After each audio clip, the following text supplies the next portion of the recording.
కట్టేది నీ మాట నాయన. మాతో అందరితో మాట్లాడండి, స్వరం పెంచమని యేసు నామములో ప్రార్థిస్తున్నాం తండ్రి, ఆమేన్. ఓ పాట పాడతాను. ఇంతగా నన్ను ప్రేమించినది నీ రూపము నాలో రూపించుటకా, ఇంతగా నన్ను. ఇజ్రాయేలు యొక్క ప్రజలు ఐగుప్తు దేశానికి వెళ్ళేటప్పుడు 70 మందిగా ప్రయాణం చేసిన వారు బహుకాల బలము అయిపోయారు. ప్రమారమే 20 లక్షల జనాభా, ప్రమారం 20 లక్షల జనాభా పెరిగిపోతే చాలా ఇబ్బంది పెడుతూ ఉండేవారు ఐగుప్తు దేశంలో ఇజ్రాయేలు. ఆ వెట్టి సాకర చేయలేని పరిస్థితిలో ఏడవడం మొదలెట్టేవారంట. ఆ ఏడవడం మొదలెట్టేటప్పుడు ఒకనాడు నిర్గమాకాండము మొదటి 2 అధ్యాయాలు మనం చదివితే ఆ మోషేతో అంటాడు దేవుడు, అండి ఇజ్రాయేలు యొక్క బాధను నేను నిత్యంగా చూసిదని అంటాడు 3వ అధ్యాయము 7వ వాక్యంలో. మరియు యెహోవా ఎట్లను, నేను ఐగుప్తులో ఉన్న నా ప్రజల బాధను నిత్యంగా చూసిదని, పనులలో తమ్మును కష్టపెడుతున్నా కష్టపెట్టే వారిని బట్టి వారు పెట్టిన మొరవింటిని, వారి దుఃఖము నాకు తెలిసే ఉన్నది. కాబట్టి ఐగుప్తు చేతిలోని వారిని విడిపించటకు ఆ దేశమునకు నువ్వు వెళ్ళు అంటాడు మోషేతో. మోషే ఐగుప్తు దేశానికి వెళ్తాడు. ఫరోతో వాదాలు జరుగుతాయి.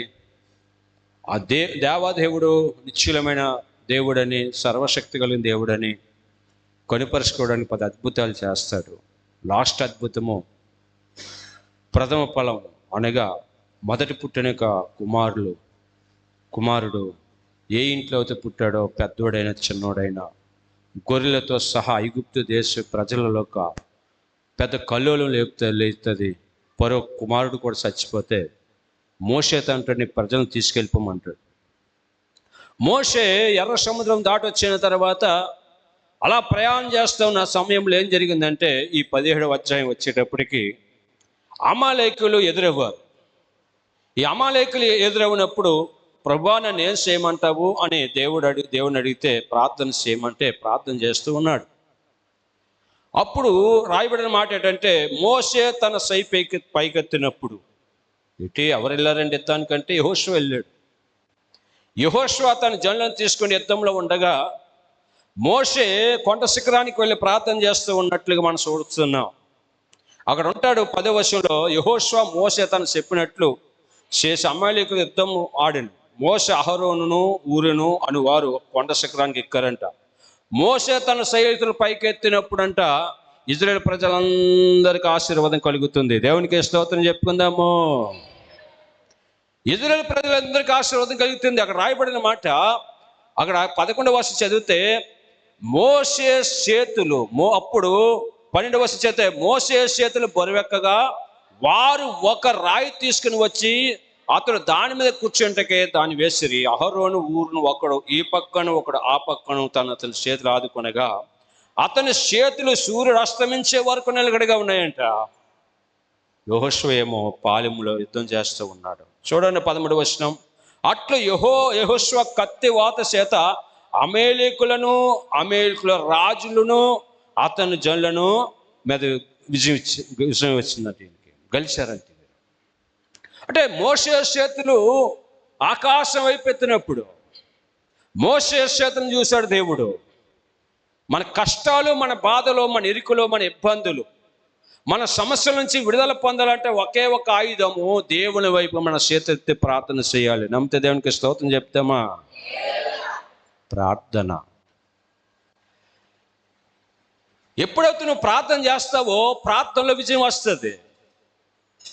ప్రార్థన నీ పరిస్థితిని మార్చేస్తుంది.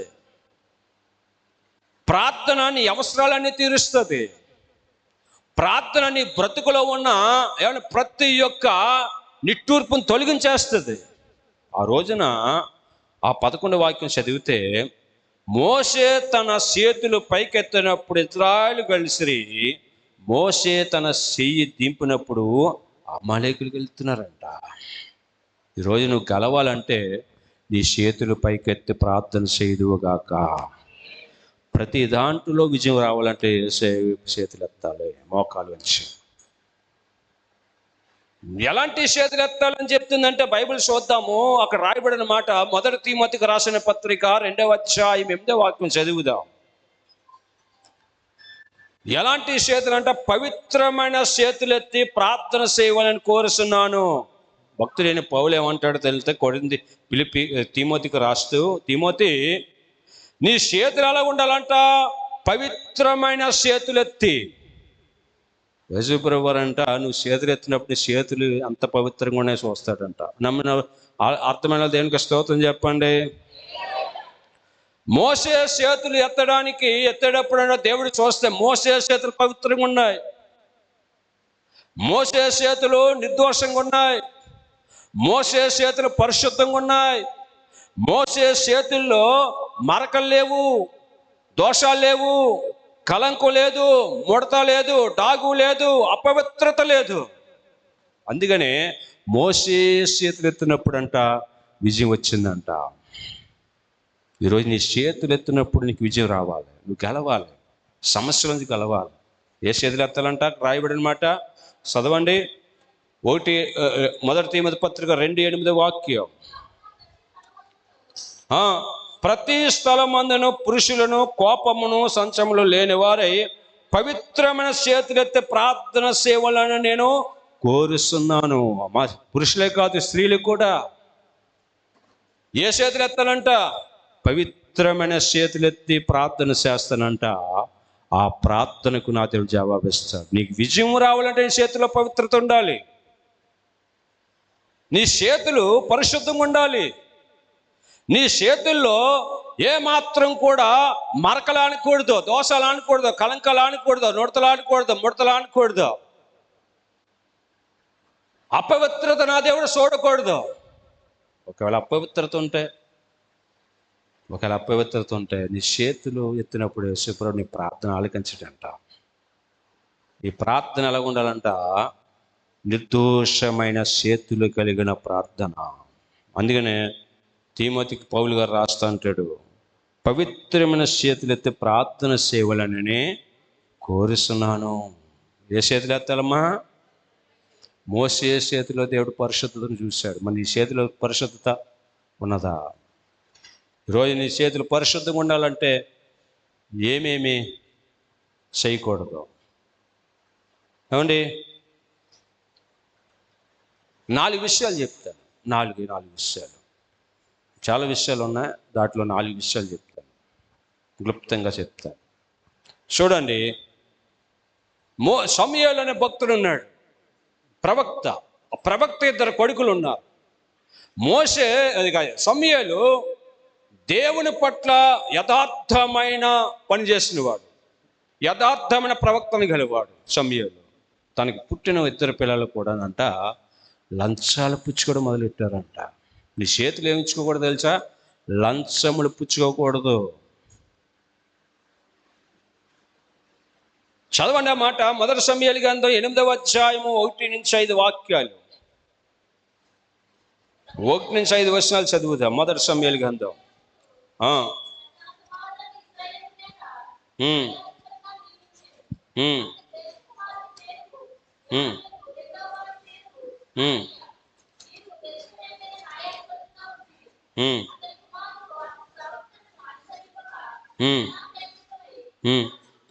ధనాపేక్షకులై లంచములు పుచ్చుకొని న్యాయమును తిప్పివేయగా ఇశ్రాయేలు పెద్దలందరూ కూడి రామాలో సమూయేలు వద్దకు వచ్చి, చిత్తగించము, నీవు వృద్ధుడవు, నీ కుమారుని ప్రవర్తన వంటి ప్రవక్తన గల వారు కారు గనుక సకల జనుల మర్యాద చొప్పున మాకు ఒక రాజు నియమింపుము, అతను మాకు న్యాయం తీర్చిన అతనితో మనసు చేసుకుంటున్నారు.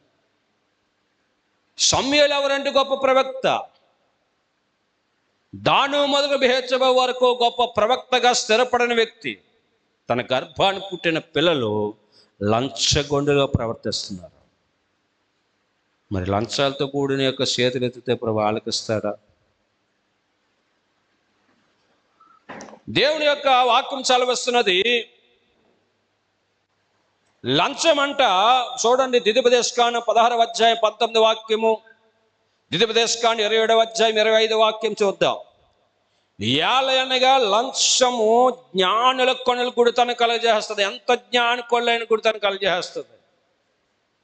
ఎంత సదవరైనా, ఎంత జాబు కలిగిన వాడైనా వాడు గుడితనం కలిగిపోతే న్యాయాన్ని తిప్పేస్తాడు. న్యాయాన్ని తిప్పివేసి ఇంకో మాట ఉంటుంది. ద్వితీయోపదేశకాండం 27వ అధ్యాయం 25 వాక్యంలో లంచమును పుచ్చుకున్నవాడు శాపగ్రస్తుడగును. ఈ సమూయేలు యొక్క పిల్లలంట అక్కడ రాయబడిన మాట, అబియా అన్నవాడు, యోవేలు అన్నవాడు, ఈ ఇద్దరు కూడా కొడుకులు. మొదటోడు రెండోడు కూడా న్యాయాధిపతులుగా పెట్టారండి దేవుడు. అధిపతులు సమూయేలు గారు న్యాయాధిపతులుగా పెట్టాడు. ప్రజలు వస్తారు, మంచి న్యాయం చేయండి, వాళ్ళు చిన్న పెద్ద సమస్యలు వస్తూ ఉంటాయి, మీరు నిలబడి కొంచెం ప్రజలకు న్యాయమైన తీర్పు ఇవ్వండి అని ఇద్దరు కొడుకులను పెడతాయి. ఇద్దరు కొడుకులు ఎలా తయారవారంట? ఏమండి, సమూయేలు లాంటి ప్రవక్తన గలవారు కాక ధనాపేక్షకులై లంచాలు పుచ్చుకున్నారని న్యాయాన్ని తిప్పేస్తున్నారంట. లంచాలు తీసుకుంటారు తెలుసా? ధనం మీద వ్యామోహం గలవాడు. తన జీతం తన సరిపోక, తనతో తృప్తి పడలేక, ఉన్నదాంతో జీర్ణించుకోలేని పరిస్థితుల్లో ఏం చేస్తారు? లంచాలు తీసుకుంటూ న్యాయాన్ని తిప్పేస్తూ ఉంటాడు. బైబిల్ అంటుంది, లంచములు తీసుకున్నవాడంట కన్నులంట గుడితనం వచ్చేస్తుందంట. ఎంత జ్ఞాని అయినా లంచాలు పుచ్చుకున్నాడు శాపగ్రస్తుడు. ఇంకో చూడదు, సామెతలు గ్రంథం 29:4 వాక్యం చదివితే, లంచములు పుచ్చుకున్నవాడు దేశాన్ని పాడు చేస్తాడంట. ఈ రోజున మన అనకూడదు కానీ భారతదేశంలోనంట ఒక పెద్ద ఆయన అంటాడు, లంచం ఇచ్చినంటే ఏ పని నుంచి చేసుకోవచ్చు అంట. ఎంత అధికారికైనా లంచం ఇస్తే ఇష్టపడిపోతారు. మన భారతదేశంలో లంచాలు తీసుకుంటే ఏదో పని అయిపోతుంది. ఈలోన మన భారతదేశము అట్టడుగులో ఉండడానికి కారణం ఏంటంటే, అధికారులు ఉన్నవాడు లంచాలు, ధనాన్ని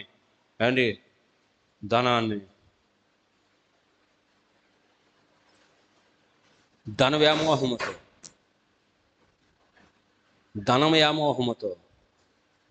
తరతరాలు, 7 తరాలు, 3 తరాలు, 10 తరాలు సరిపోయినంత ధనం ఉన్నా కానీ వాళ్ళకి ధనాపేక్ష మీద వ్యామోహం పోతుందా? ఈరోజు న్యాయం తిప్పేస్తుంది సమాజం. నేను చెప్తున్నా, లంచం తీసుకున్నవాడు దేశాన్ని పాడు చేస్తాడు. ఇంకోమాట చెప్పమంటారు, లంచం తీసుకుని కుటుంబాన్ని పాడు చేసుకుంటాడు. నాకు బాగా తెలుసు, ఒక ఆయన 1,40,000 జీతం, 6 పిల్లలు, 9 ఆడపిల్లలు, 2 మగపిల్లలు. వాళ్ళ ఇంటికి వెళ్తూ ఉంటుందండి, మహా సౌందర్యం ఉంటుంది ఇల్లు. అంత ఉడ్డే, అంత టేకుడ్డు, అంత కర్రలు కొని కట్టాడండి. ఆ ఇంటికి వెళ్ళామనుకో ఇంకో మొత్తం ఇంద్రభవనంలాగా ఉంటుంది ఆ ఇల్లు. వాళ్ళ ఇంట్లో సమాధానం లేదు, నెమ్మది లేదు. 6 పిల్లలు చేసేసాడు. ఒకడికి మెంటలో చూరుమ తిరుగుతున్నాడు, భార్య వదిలేసిపోయింది. ఒకడు ఇంటి పడే ఉంటాడు, వాడు తెరవ తప్ప ఫుల్గా తాగుమోతు, భార్య విడిచిపెట్టిపోయింది. 9 ఆడపిల్లలు పెళ్లి చేశాడు, 3 ఆడపిల్లలు ఇంట్లో ఉంటున్నారు, ఒక ఆడపిల్ల బయట కాపురం చేసుకుంటున్నారు. మొదటివాడు భర్త ప్రెగ్నెంట్ అయినప్పుడంట ఆ యొక్క పోగొట్టుకున్నప్పుడు ఆ జార్లు వచ్చాయంట, దాని విషయం విడిచిపెట్టేశాడంట. కడుపులో జార్లు. ఒక్కొక్కరు ఒక రకమైన పరిస్థితి. 3 పిల్లలు ఇంట్లో ఉంటారు, మొత్తం లంచం మాండవు. చెప్తున్నా, లంచం తీసుకుని తన కుటుంబాన్ని వాడే పాడు చేసుకుంటాడు. దేవునికి స్తోత్రం చెప్పండి. గట్టిగా చెప్పాలి. మన చేతులకు లంచం తాకకూడదు. దేవుడు నీకు ఏ జాబ్ ఇచ్చినా, చిన్నది ఇచ్చినా పెద్ద ఇచ్చినా, దేవుడిచ్చిన ఆ యొక్క జీతంతో దేవుని మహిమ కొరకు బ్రతికితే దేవుడు నిన్ను నీ కుటుంబాన్ని దీవించును గాక. చూద్దాం ఒక మంచి మాటకో మాట. కీర్తనలు 26:10 వారి కుడిసెయ్యి లంచముతో నిండి ఉన్నది. కుడిసె ఏమైపోయిందంట? లంచంతో నిండిపోయిందంట. కొందరు అనుకోవచ్చు, పాస్టర్ గారు కుడిసెయ్యి కదా, ఎడంచే పర్లేదు కదా అన్నట్టు. ఎడంచే తీసుకున్నా కుడిసే తీసుకున్నా లంచమే. లంచం తీసుకున్నవాడు కుటుంబాన్ని పాడు చేసుకుంటాడు. లంచం తీసుకున్నవాడు దేశాన్ని పాడు చేస్తాడు. లంచం తీసుకున్న శాపగ్రస్తుడు అయిపోతాడు. చూడండి, యెషయా గ్రంథం 33:15 తీయండి. లంచము పుచ్చుకోకుండా తన చేతులను మలుచుకున్నవాడు ఉన్నత స్థలం మీద నిల్చుని. గట్టిగా టప్పట్లు కొట్టండి. లంచములు తీసుకోకుండా తన చేతులను మలుచుకున్నవాడు, లంచం వైపు మలుచుకోకుండా చేతులను తిప్పుకున్నవాడు ఉన్నత స్థలములలో దేవుడు నిలబెట్టును గాక. గట్టిగా చెప్పాలి. ఉన్నత స్థలంలో దేవుడు మిమ్మల్ని అందరు నిలబెట్టును గాక. బాగా చెప్పండి అమ్మా, ఒకసారిగా చెప్పండి. ఉన్నత స్థలముల మీద దేవుడు మిమ్మల్ని నిలబెట్టును గాక. ఇంకొంత పెంచండి. ఉన్నత స్థలముల దేవుడు మిమ్మల్ని నిలబెట్టును గాక. ఎవరు నిలబెడతాడో? లంచము పుచ్చుకోకుండా తమ చేతులను మలుచుకున్నవాడు ఉన్నత స్థలం కింద ఉంటుంది. చూడండి, ఉన్నత స్థలం మీద నివసించును అని ఉంటుంది. ఉందా? లంచం తీసుకోకుండా ఉన్నావు అనుకో, నీ కష్టాజీత నువ్వు బ్రతుకు చూడు. మంచి ఆరోగ్యం ఇస్తాడు, పిల్లలు మంచి భవిష్యత్తుని ఇస్తాడు, మంచి చదువులను ఇస్తాడు. నీ పిల్లలు చదువుతున్న చదువులే గొప్ప విస్తరంగా మార్చేస్తాడు. వ్యాపారాన్ని అభివృద్ధి చేస్తాడు, నీ చేతి పని అభివృద్ధి చేస్తాడు. నీ పిల్లల యొక్క భవిష్యత్తు మీద నా దేవుడు కొంత ఉంటుంది. లంచం తీసుకుని ప్రార్థన చేస్తాడు, నా దేవుడికి ఏం కనిపిస్తుంది? డోగా అంతది, మరకలా అంత. ప్రార్థన ఆలకించి బైబిల్ అంటుంది, పవిత్రమైన చేతులెత్తి ప్రార్థన చేయవలను నేను. మోషే చేతులెత్తి ప్రార్థన చేస్తే విజయం ఎందుకు వచ్చిందో తెలుసా? మోషే చేతుల్లో ఏ నుడత, ఏ డాగు, ఏ కలంకము, ఏ దోషము, ఏ మరకలు లేవు.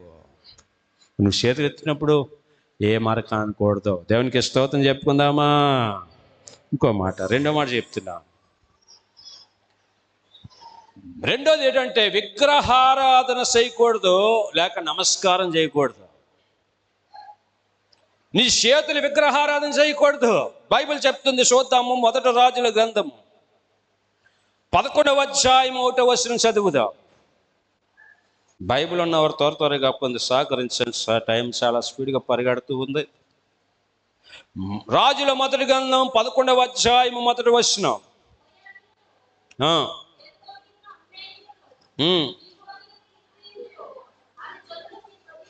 మోయాబీలను, ఏదోమీయులను, అమానీయులను, సీదోనీయులను, విత్తీయులను జనులు మీ హృదయములను తన దేవతలతో తిప్పుదురు గనుక వారితో సహవాసం చేయకూడదనియో, వారిని మీతో సహవాసం చేయనీయకూడదనియో యెహోవా ఇశ్రాయేలుకు సెలవిచ్చున్నాడు. అయితే రాజైన సొలొమోను ఫరో కుమార్తెలను గాక ఆ జనులు ఇంకా అనేక మందిని వివాహం ఆడాడంట.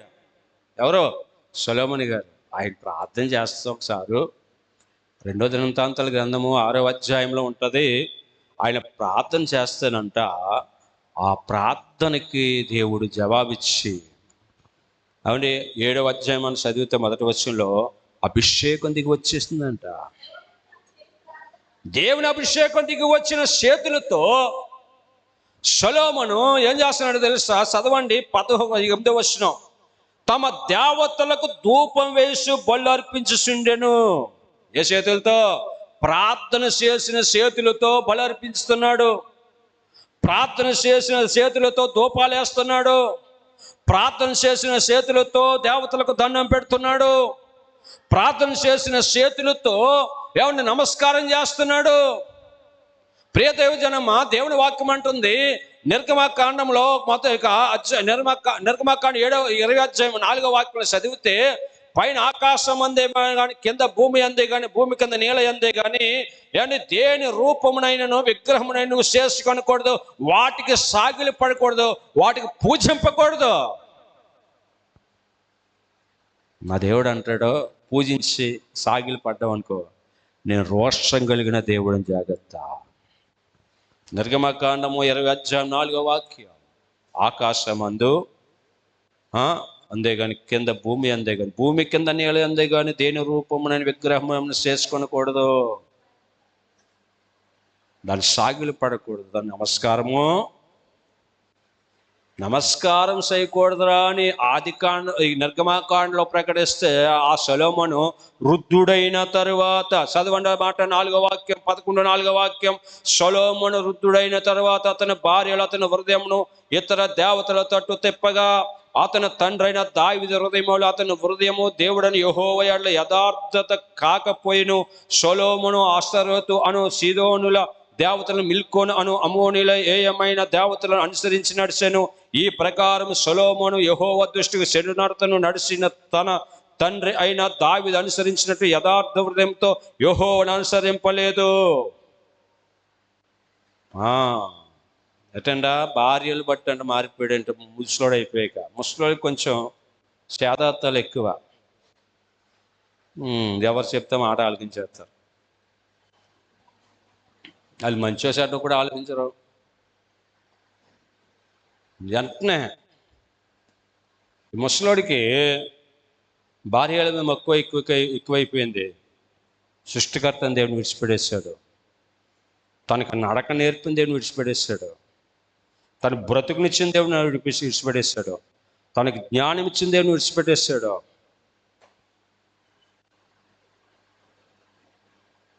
ఎట్లాగంట భార్యను బట్టి. చూడండి, ఇక్కడ సొలొమోను వృద్ధుడైనప్పుడు అతని భార్యలు అతని హృదయమును ఇతర దేవతలతో తిప్పగా, అతని తండ్రి అయిన దావీదు హృదయములో అతని హృదయము దేవుడి యెహోవా యెడల యథార్థము కాకపోయెను. ఏ చేతులతో అంట చూడండి, 8వ వచనంలో, తమ దేవతలకు ధూపం వేసు. ఏ చేతులు? ప్రార్థన చేసిన చేతులతో ధూపం వేస్తున్నాడు ముసలాడు. ఏదైనా ఒప్పుకుంటాడు నా దేవుడు విగ్రహారాధన వైపు. ఆయన ప్రార్థన చేస్తే అగ్ని దిగి వచ్చేసింది. అట్లాంటి ప్రార్థన చేసిన చేతులకు ఏమంటుకుంది? విగ్రహారాధన అంటుకుంది. సొలొమోను విశ్వాసుల పట్టుకులో లేడు. సొలొమోను గారు విశ్వాసుల ఎబ్రీ పత్రిక 11వ అధ్యాయంలో విశ్వాసుల పట్టుకులో లేడు. సొలొమోను మహాజ్ఞాని, పాటలు పాడాడంట, 1000 పాటలు రచించాడంట, 1000 పాటలు పైన రచించాడంట. ఈయన ఏమండి, పరమగీతాలు రాసింది ఆయనే, ప్రసంగి రాసింది ఆయనే, సామెతలకు రాసింది ఆయనే.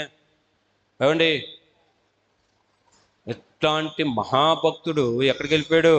విగ్రహారాధన. దేవుని సన్నిధికి వచ్చి నీవు ప్రార్థన చేసినప్పుడు నీ చేతులకు విగ్రహారాధన అంటుకోకుండా చూసుకో. దేవునికి స్తోత్రం చెప్పుకుందాము, గట్టిగా చెప్దాము. విగ్రహారాధన అనే నుడత మరకలు కానీ కనిపిస్తే నీ ప్రార్థన ఆలకించు. దేవుడు అంటాడు పవిత్రమైన చేతులెత్తి ప్రార్థన చేయవాలని కోరుస్తున్నాను. ఏ చేతులతో ప్రార్థించాడు ఆ చేతులు విగ్రహారాధన అంటించుకున్నాడు. దేన్నన్నా క్షయిస్తాడు కానీ అవునండి, దేవుని మహిమ ఇతరులకి ఇస్తే అసలు ఒప్పుకోడు. నా మహిమని ఎవరికి ఇవ్వనన్నాడు నా ప్రభు. జాగ్రత్త, ఈ చేతులకి ఏమంటుకోకూడదు? విగ్రహారాధన. నమస్కారం చేయకూడదు, పూజించకూడదు. ఇంకో మాట, 3వ మాట, దొంగతనం చేయకూడదు. ఈ చేతులతో ఏం చేయకూడదంట? ఏం చేయకూడదు? దొంగతనం. 3వ మాట చదువుతాను చూడండి. ఆదికాండం 37వ అధ్యాయం 19వ వాక్యం. రాహేలు దొంగదే. ఎవరు రాహేలు లేదు ఇక్కడ? ఓకే, రాహేలు అనే వాళ్ళు లేరు కదా. ఓకే, మంచిది. రాహేలు దొంగదే అని బైబిల్ చెప్తుంది అని చెప్తిలా. చూడండి, చదవండి అమ్మా. 31 చదవమ్మా. 19. లాబాను గొర్రెల బొచ్చు కత్తిరించుటకు వెళ్ళి ఉండగా రాహేలు తన తండ్రి ఇంటున్న గృహ దేవతను దొంగిలించేసిందంట. ఏమా ఏం దొంగిలించింది? గృహ దేవతలను దొంగిలించింది. దొంగతనం. పుట్టింటి సంపద ఆడపిల్లకి హక్కులు ఉంటాయి. నాన్న అడిగి తెచ్చుకోవచ్చు. పెద్దోళ్ళు అంటూ ఉంటారు, ఆడపిల్లకంటే పుట్టి లాసిపోదంట. కనీసం జీలకల పరపని తెచ్చుకుంటుందండి ఇంటికి వెళ్ళి. ఏంటంట? జీలకర్రని తెచ్చుకుంటుందంట. పెద్దలు ఇంకో మాట అంటారు, ఇంకో మాట చెప్పమంటారా? వేపనుడి పప్పు ఆసిపోదంట. అర్థమవుతుందా? పుట్టింటికి వెళ్ళిందంటే కనీసం ఏదో ఒకటి పట్టుకోకుండా రాదు, ఊరికైనా రావడానికి ఇష్టపడదు. గృహదేవతను తెచ్చేసుకుంది. అసలు నాన్నడు తెచ్చినేమో దేవతను, అంటే గృహదేవతను తెచ్చేసుకుంది రాహేలు. దొంగతనం. ఏమైనా రాహేలు అని సుఖపడ్డదండి? ప్రయాణం మధ్యలోనే పోయింది. కొమ్మటి కొట్టి చూపిస్తాను చూడండి. యెహోషువ గ్రంథం 7వ అధ్యాయము 20వ వాక్యం. దోపుడు సొమ్ములో ఒక మంచి సీనారి పై వస్త్రమును 2 తులముల వెండిని 50 తులముల ఎత్తుగల బంగారు కమ్మను నేను చూసి వాటిని ఆశించి తీసుకున్నాడంట. దేంతో తీసుకున్నాడు? తలకత్త తీసుకున్నాడా? చేత్తు తీసుకున్నాడు, దాచేసుకున్నాడు దొంగడు. ఎవరో? ఆకాను. ఆకాను తీసుకుని ఏమన్నా బాగుపడ్డాడని కుటుంబానికి అందరికి బాధ తెచ్చాడు. రాళ్ళతో కూడా చంపేశారండి, అగ్నిలేసి కాల్చేశారండి. దొంగతనం చాలా ప్రమాదకర విషయం. దేవుడు ఏమంటున్నాడు తెలుసా? దొంగతనం చేయొద్దు. చూడండి, లేవీకాండం 19వ అధ్యాయం 11వ వాక్యం తీయండి. ఎవరైనా చదువుతారా? నేను మీ దేవుడిని యెహోవాని, మీరు దొంగిలింపకూడదు, బొంకకూడదు, ఒకరితో ఒకడు అబద్ధం ఆడకూడదు. కొంతమంది బొంకేస్తూ ఉంటారు.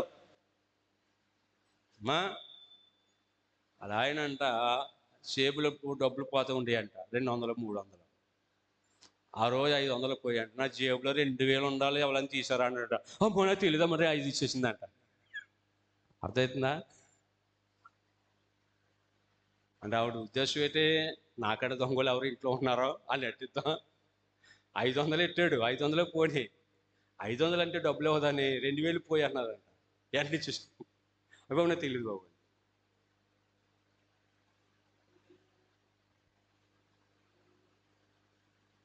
ఇంట్లో నీ భర్త సొమ్ము నీ సొంతం, అడిగి తీసుకొచ్చు. కొంతమంది జేబులో డబ్బులు తీసి దాచేసుకుంటూ ఉంటారు.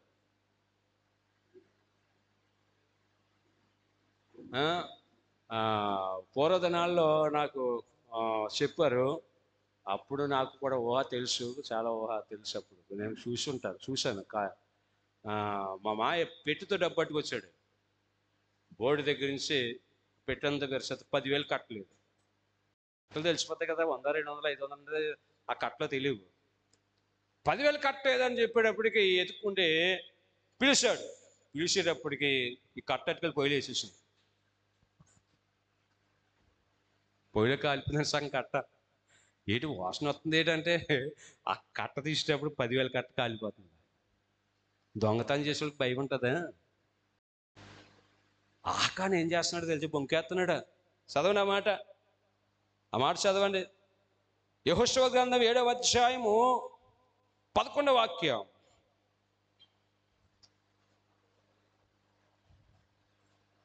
11 వచనం. మా చదువుతారా? ఇజ్రాయిలు పాపం చేసిన నేను వారితో చేసిన నిబంధన వారు మీరి ఉన్నారు. శపథమైన దాన్ని కొంత తీసుకొని దొంగిలించారు. బొంకి తమ సామాన్లో దాన్ని ఏం చేశారంట? బొంకేస్తున్నారంట. నేను తీయలేదు.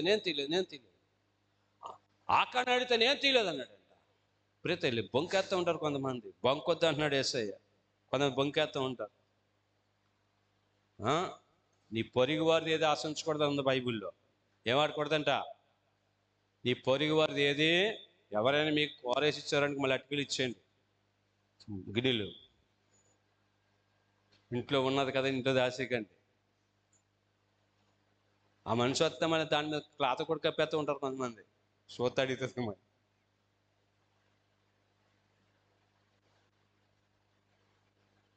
దొంగతనం అన్నది మన చేతికి అంటుకోకూడదు. దేవుని వాక్యం అంటుంది దొంగతనం చేసినాడు బొంకేస్తాడు అంటాడు. చూడండి, నేను మీ దేవుడు యెహోవాను, మీరు దొంగిలింపకూడదు, బొంకకూడదు, ఒకరితో ఒకడు. కొంతమంది బొంకేస్తూ ఉంటారు. సహోదరుడు తెలుసు నాకు బాగా, అప్పులేస్తూ ఉంటాడు. అడిచాడు అంటాడు, డబ్బులు నాయి కాదు, వాళ్ళని వలియండి, వడ్డీ కట్టి వాళ్ళని అంటాడు. అలాగే ఇచ్చి ఆ మనిషి ఒప్పుకోవట్లేదు, ఆయన ఒప్పుకోవట్లేదని బలవంతం చేస్తూ ఉంటాడు. అట్లాగా 15-16 లక్షలు తీసుకుని దెబ్బేశారు. ఒక రోజంటే 5 లక్షలు చీడేశాడంట. వాళ్ళకే 5 లక్షలు అప్పించాడంట, వాడు చేతులు తీశాడు.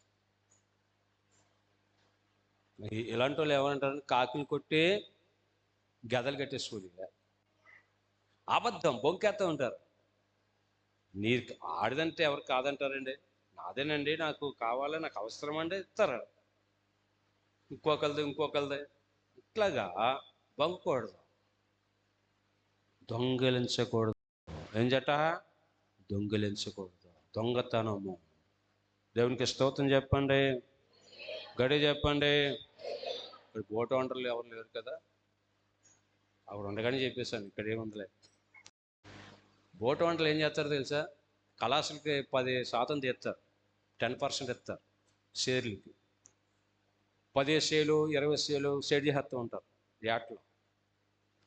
20,000 షేర్ చేసాడు ఓనర్, కళాశాలకి 10 మందికి వెళ్ళేది అంతా 2,000 కోసం 20,000 షేర్ చేస్తారు. 18,000 ఏడియే ఓనరియే, 20,000కి 2,000 తీయాలి. ఇట్లాగా చేయడం వలన దేవుని దగ్గర వచ్చిన ఆశీర్వాదం కోల్పోతాం. నేను ఆ ఫీల్డ్లో చేసినప్పుడు చాలామంది ఓనర్లు చూస్తూ ఉంటాను, కళాశాలకు ఇవ్వాల్సిన డబ్బులు కూడా షేర్ చేస్తూ ఉంటారు. కళాశాల షేర్లు కూడా సరి కట్టరు. 4-5 బోట్లు మెయింటైన్ చేసిన వాడు ఇప్పుడు ఏటకి వెళ్ళిపోతున్నాడు. కారణం ఏంటంటే దొంగ త్రాసు అంట యెహోవాకు ఏమని ఉంటుంది. దొంగిలించకూడదు. కొంతమంది పెట్టుబడి ఇచ్చారనుకో, పెట్టుబడి కరెక్ట్గా చెప్పరు. ఒకవేళ నీకు 1,00,000 రూపాయలు వస్తే పెట్టుబడికి వెళ్ళేది 5,000 కొరకు ఏటా షేర్ చేస్తా, దాంట్లో 20,000 30,000 షేర్ చేస్తా. 30,000కి ఎంత వెళ్తుంది, వాడికి వెళ్తా 1,500 వెళ్తుంది.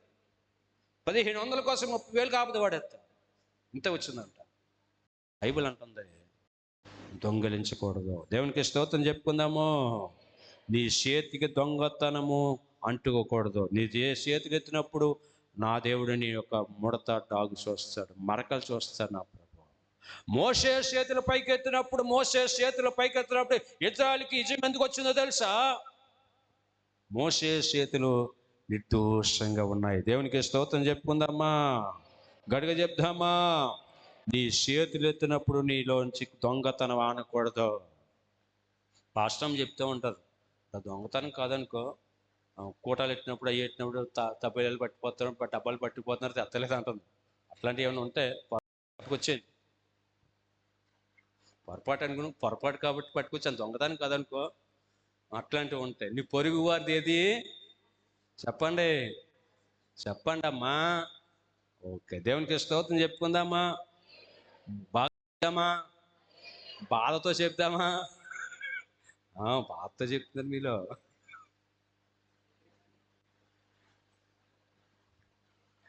ఇంకో మాట, 4వ మాట చెప్తాను.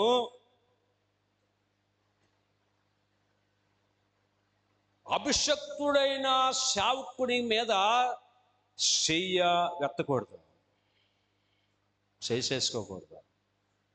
దానివల్ల కూడా ప్రమాదం. అభిషక్తుడైన సేవకుని చెయ్యెత్తి కూడా మాట్లాడకూడదు, అలాగనుకోవడం. ఎందుకంటే అభిషేకించబడిన యొక్క అభిషేక ప్రభావం తన మీద ఉంటుంది. దేవుడే తన మీద ఉంటాడు. మనిషిని చూసిన ఒకవేళ అనొచ్చిన అభిషేకాన్ని బట్టి నీ మీదకి శాపం వస్తుంది. చదువుతాను చూడండి, మంచి మాట. 1 సమూయేలు గ్రంథం 22వ అధ్యాయము 18వ వచనం చదువుదాం. సమూయేలు మొదటి గ్రంథము 22వ అధ్యాయము.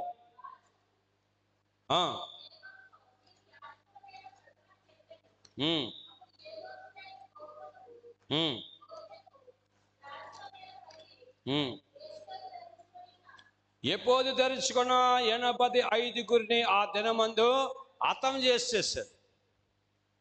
దావీదుని సంపమని యాజకులకు చెప్పాడు. అంటే దావీదుని సంపుదామని సౌలు రాజు ఎదుగుతూ ఉన్నాడు. దావీదుని యాజకులు ఏం చేస్తారంటే మరుగు చేస్తారు. నా శత్రువుకి మీరు సహాయం చేస్తారని 85 యాజకులను అంటే సేవకులను సౌలు రాజు అండి ఇక దోయేగు అనే వ్యక్తితో సహరింపజేస్తాడు, చంపించేస్తాడు.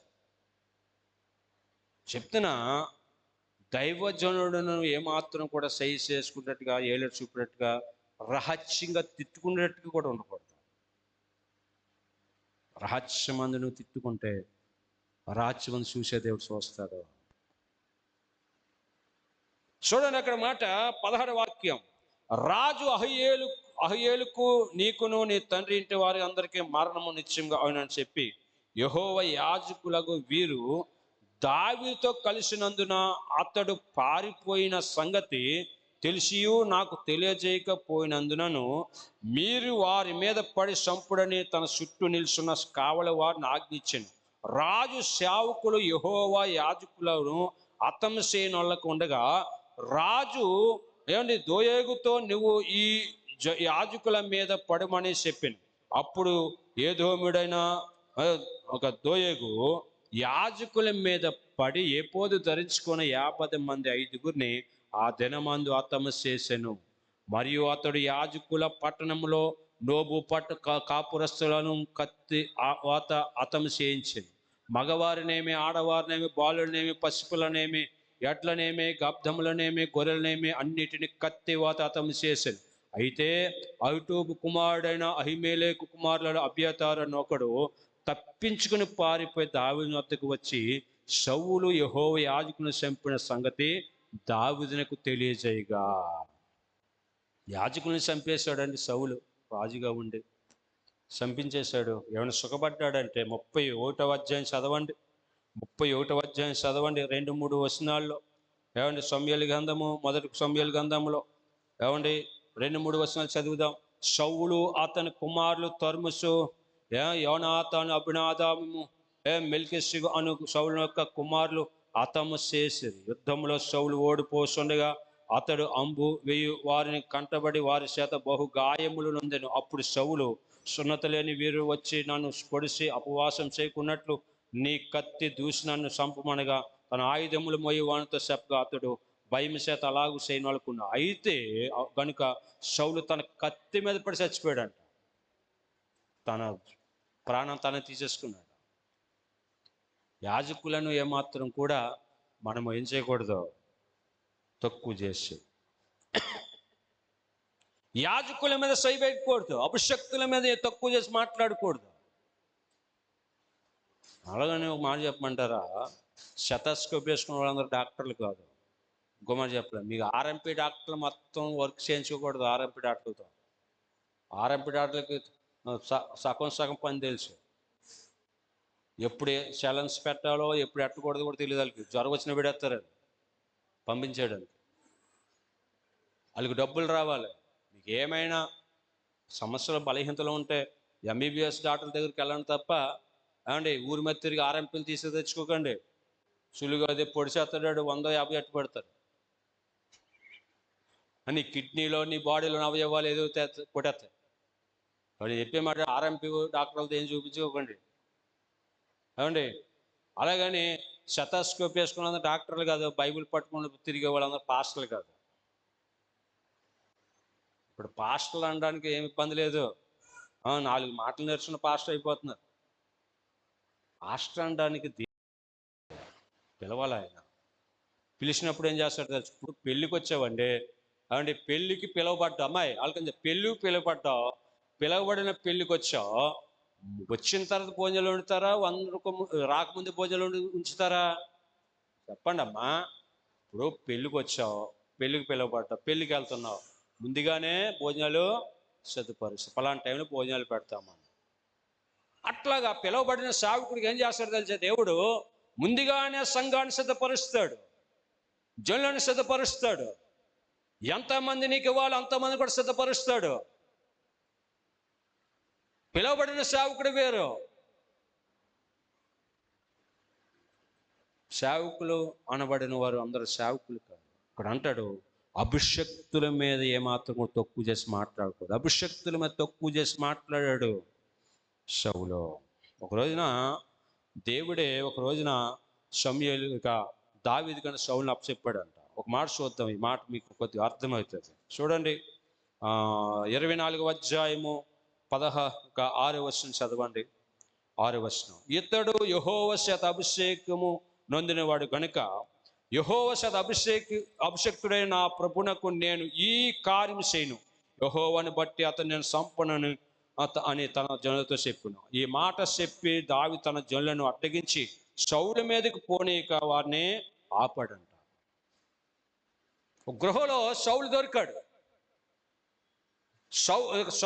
దావీదు దగ్గర ఉన్న యొక్క జనులు అంటున్నారంట, సౌలు దొరికాడు, ఒక అవకాశం ఇవ్వండి, చంపేద్దాం అంటున్నారు. వద్దు వద్దు వద్దు వద్దు, అభిషేకించబడ్డవాడు సౌలు. దేవుడు అభిషేకిస్తే రాజు అవ్వడు. తన మీద అభిషేకం నేను చూశాను. అభిషేకించబడ్డావని మనం ముట్టకూడదు, దేవుడు ఒప్పుకోడు. దేవుడు అభిషేకించబడ్డవాడిని ఒకవేళ ఏలేడు చూపించినా, సైసాసైన తాకినా దేవుడు ఆ మాత్రం ఒప్పుకోడు. ప్రజలు అన్నారంట, ఆ దగ్గర ఉన్న జనులు, ఒక అవకాశం దావీదు గారు చంపేస్తాం, ఒక అవకాశం చదవన్న మాట. ఇతడు యెహోవా చేత అభిషేకం నొందినవాడు కనుక యెహోవా చేత అభిషక్తుడైన నా ప్రభునకు నేను ఈ కార్యం చేయను, యెహోవాని బట్టి అతను నేను సంపను అని తన జనులతో చెప్పాను. ఈ మాట చెప్పి దావీదు తన జనులను అడ్డగించడు. వెళ్ళొద్దు, సౌలుని సంపొద్దు, వద్దు, దేవుడే చూసుకుంటాడు, దేవుడే చూసుకుంటాడు. దేవుడు చూసుకున్నాడు కదా ఏంటనే తన కత్తి మీద తను చచ్చిపోయేలా చేశాడు. దేవుడు చూసుకుంటాడు. ఎప్పుడు కూడా అభిషక్తిని తక్కువ చేసి మాట్లాడొద్దు. నా దేవుని వాక్యం చదివిస్తుంది. ఆ రోజు మోషే చేతులు ఎత్తినప్పుడు మోషే చేతుల ముడత, డాగు, కలంకము, ఏమండి, ఏమాత్రం మురుకు చూడలేదు నా ప్రభు. అందుకని మోషే చేతులు ఎత్తినప్పుడు దేవుడు పవిత్రమైన చేతులు చూశాడు. అందుకనే ఇశ్రాయేలుకు జయం వచ్చింది. ఈరోజు నీకు జయం రావాలంటే నువ్వు చేతులు ఎత్తినప్పుడు నీ చేతులను పరిశుద్ధమైన చేతులుగా, పవిత్రమైన చేతులుగా నా ప్రభు చూడాలి. 4 విషయాలు చెప్పండి. మొట్టమొదటిది ఏంటంట, నీ చేతులకు ఏం ముట్టుకోకూడదు, లంచం ముట్టుకోకూడదు. రెండోది, విగ్రహారాధన తాకకూడదు. మూడోది ఏంటండి, దొంగతనం చేయకూడదు ఈ చేతులతో. 4వది, అభిషక్తుడైన సేవకుడను చేసేసుకోకూడదు. దేవుడే చూసుకుంటాడు. ప్రతి బైబిల్ గ్రంథం ఒక మాట చెప్తాను చూడండి. యెషయా గ్రంథము 1వ అధ్యాయము 15వ వాక్యం. అందరు తీయాలి మాట. యెషయా గ్రంథం 1వ అధ్యాయము 15వ వచనం చదవండి, అందరు తీద్దాం.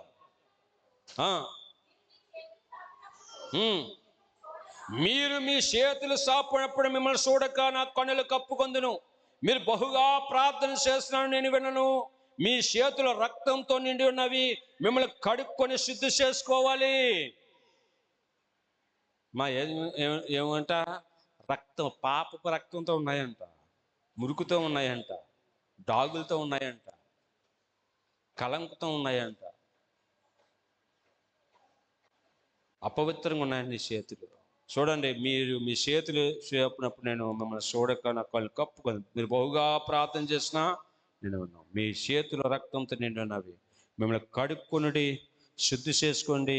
మీ దుష్కార్యం నాకు కనబడుకున్న వాటిని తొలగింపుడి. కనిపించకూడదు. మీ చేతులు ఎత్తినప్పుడు మీలో దుష్కార్యం నేను చూడకూడదు. నేను పౌలు భక్తులు అంటాడు, తిమోతి రాస్తాడు, తిమోతి పవిత్రమైన చేతులెత్తి ప్రార్థన చేయాలని నేను కోరుతున్నా. మోషే చేతుల్లో ఏముందో తెలుసా?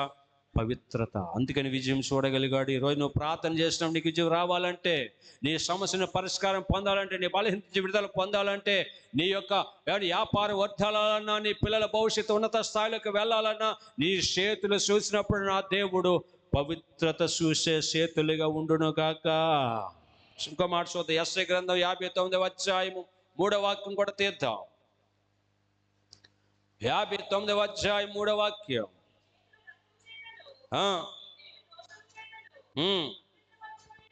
మీ చేతుల రక్తం చేతను, మీ వ్రేలు దోషము చేతను అపవిత్రపరచబడి ఉన్నవి. బా అమ్మ, దేనికి అంటుకున్నాయంట? మీ చేతుల రక్తం చేత మీ వేళ్ళు ఏంటడా, వేళ్ళు కూడా దోషాలు పట్టుకున్నాయంట. ప్రియతల్లి, బైబిల్ అంటుంది, ఇంకో మాట కూడా చూపిస్తుంది. కీర్తనలు 24:4 వచనం. నిర్దోషమైన చేతులను శుద్ధమైన హృదయం కలిగి ఉండుడి. అవండి, నిర్దోషమైన చేతులను శుద్ధమైన హృదయం కలిగి ఉండుడి. మా చదవాలి.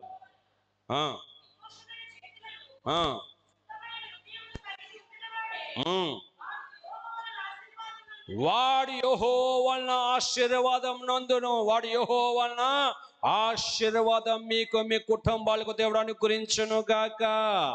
అనుగ్రహించును గాక. అనుగ్రహించును గాక.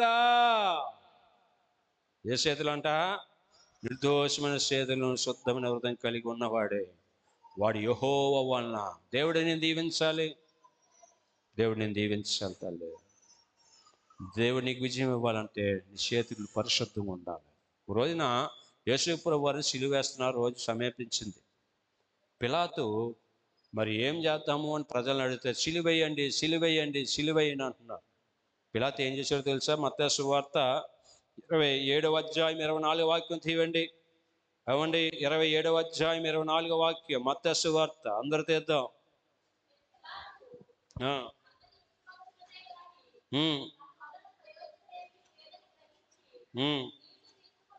నీళ్లు తీసుకొని అందరూ చూస్తుండగా, నీళ్లు తీసుకొని జనసమూహం మీద చేతులు కడుక్కొని.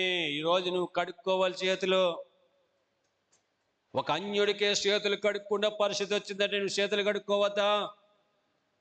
యేసు ప్రభు వారు సిలువేయండి, సిలువేయండి, సిలువేయండి అని కేకలు వేస్తున్న సమయంలో పిలాతు అల్లరి ఎక్కువ అవుతున్నదని, కానీ తన వలన ప్రయోజనం లేదని గ్రహించి నీళ్లు తీసుకొని జనసమూహం ఎదుట చేతులు కడుక్కున్నాడు. ఈ పరిశుద్ధన రక్తం నా మీద, నా కుటుంబం మీద ఉండకుండా ఉండను గాక. చేతులు కడుక్కుంటావా అంటే మీరు అపవిత్రంగా ఉన్నారని చెప్తులే. ఒకవేళ చిన్న నుడతున్నా, చిన్న మరకున్నా ప్రభు చూస్తాడు. ఆ మరకలు కడుక్కుందాం. ఈయన బల్లను సమీపించడానికి కూర్చున్నాం. ప్రభు రక్తాన్ని తాకపోతున్నాం, ప్రభు శరీరాన్ని తాకపోతున్నాం. దాన్ని మనం భుజించడానికి కూర్చున్నాము. ఈ చేతులు పరిశుద్ధంగా ఉండాలి. పరిశుద్ధమైన చేతులు ఉండాలంటే ప్రభు దగ్గర కడుక్కుందాము. దేవుని కృప మీకు, మీ కుటుంబాలకు అనుగ్రహించబడును గాక. ఆమేన్. Thank you. ప్రార్థన చేసుకుని పంక్తులు కూర్చుందాం. శుద్ధమైన చేతులు, శుద్ధమైన హృదయం కలిగి ఉండు ఉన్నవాడే ఆశ్రయించబడతాడు. పంక్తులు